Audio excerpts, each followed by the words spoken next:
let's talk about the West. Let's go back to the West. Let's talk about D-Book, man, and CP3, man, finally getting into their first NBA Finals. Now, I like to start this one, CP3 first off with him. Yeah. I'm so happy for him because I know how hard he's worked to get to this point, man. Because this dude, he bleeds the game. Blood, sweat, and tears. He's a fierce competitor. His mentality is right up there with Kobe. And ain't too many people who's there with Kobe, So alpha dog. And to finally get over this hump, man. I don't care about the injuries. I don't care about who was hurt. Because guess what? He was hurt. He was hurt Game 7 against the Warriors a few years ago. Facts. They could have easily been in that final. So I don't want to hear it. He got hurt with the Clippers too. I don't hear nothing about injuries, bro. And for him, in his 16th year now, 16th year, to be able at 36 years man, old, to be able to go with into all those injuries, and to be able to go into a young unit like the Suns, who were up, who were on the rise, they were in the doing bubble last year. But just a few years ago, they were talking about how, man, washed up. Worst contract in NBA history. Exactly, So for him to come over to the Suns and do what he did and lead that team and take D-Book, and where he's at, in his career, and to be able to take those young guns and take them to where they're at today. I tip my hat to him, man. Yeah. And I'm so and again, I hope they win it. I really do. I'm rooting for him. And as far as D-Book, man, he's just in a class of his own right now. He's definitely found his rhythm. He's found his groove. He's found his way in the game. Right. He knows what to do and how to get it done.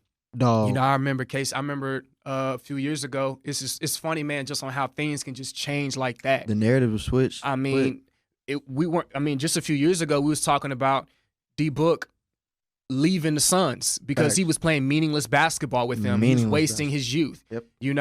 Talking about him leaving. Now these dudes are on the way to the NBA Finals. Just talk about the shift. Just a piece here, a piece there.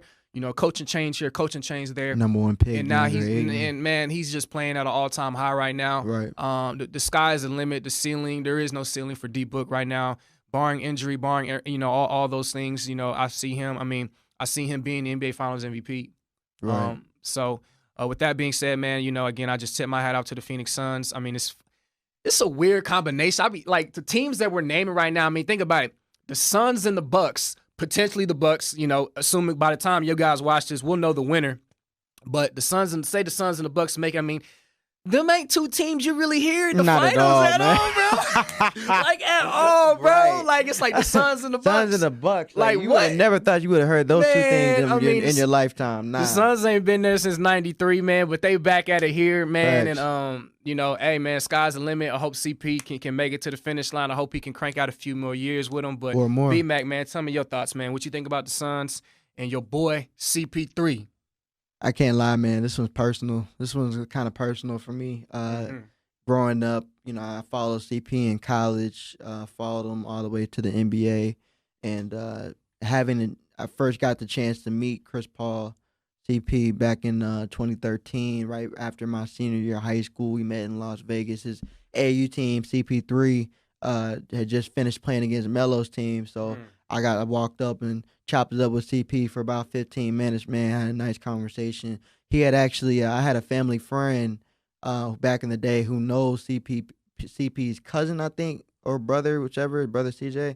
And CP actually, he autographed the ball for me. I still have it.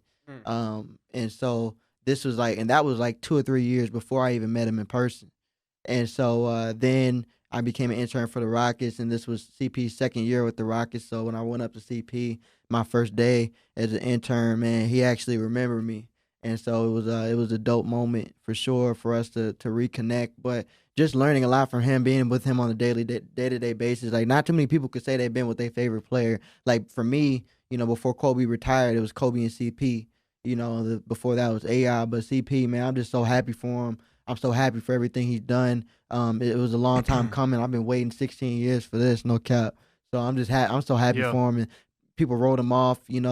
I have some pretty high connections in the Houston Rockets organization, so I know exactly what was being said behind closed doors regarding his contract, regarding the certain people that were saying. I'm not even going to name drop, but I was actually one of the people that said, nah, I mean, y'all writing this dude off saying his contract is bad, but dude can play. Y'all just gotta let him get a chance to get his body right. Dude went on a diet. Had a full off season to get right, and he got right, and he came out and he led OKC last year. I mean, they had 0.3% chance of making the playoffs, and they won as many games as the Houston Rockets did last year, the year after CP left. So I mean, crazy stuff like that. So with that being said, CP, I'm just so happy for him. Credit to Devin Booker and DeAndre Ayton for taking in that mentorship. They could have been stubborn young players, not wanting to listen, but they sacrificed whatever ego they might have. It was like, all right, we're going to take this vet. We heard a lot of crazy things about him. He's hard-headed. He's an alpha dog. He's a quote-unquote, as Devin Booker said, an acquired taste. But they took everything in, bro. Look, it paid off, paid dividends. So just so happy for CP, happy for his family, happy for all the people around him, man. Definitely, man. Shout out to the Suns, and we'll see the ending result, man. Or more. I need my boy to get that ring. Yeah, top 5 point guard of all time. He got to get one, man. We got to get him one, man. They got to get him one. So I want to make an NBA Finals prediction. Go ahead, real quick. What you got? I think it'll be the Suns and the Bucks, like we were laughing about earlier. Yeah, Suns and the Bucks, and I think the Suns win in 6. Okay, 6 or 7. I'm gonna say Suns. I'm gonna say 6. I don't want to feel like we tag team. I do believe the Suns. I'm gonna say Suns and. I'm gonna say it's gonna go 7. Okay. I'm gonna say it's gonna go Fair 7. enough.